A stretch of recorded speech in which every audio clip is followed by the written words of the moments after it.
Инвестицијата на компанијата Шахтер, како што кажа и директорот на Дирекцијата за технолошки индустријски развојни зони, само во првата фаза ќе изнесува 25 милиони евра со 200 нови работни места, додека планот е инвестицијата да изнесува 50 милиони евра и бројот на вработени се планира да биде над 500. Македонија е на добар пат да биде во најбрзо растечките економија во Европа.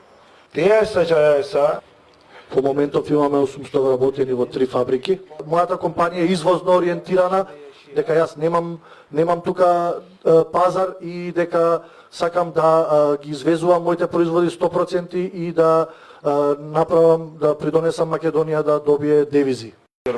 Çok teşekkürler. Ve kültürel bağlar. Остварената посета на почитуваниот премиер во Истанбул во февруари за средба со нашиот почитуван претседател и заедничката политичка декларација за формирање на совет за соработка на највисоко ниво подпишана за време на оваа посета, исто така ги подигна односите меѓу нашите земји на ниво на стратешко партнерство.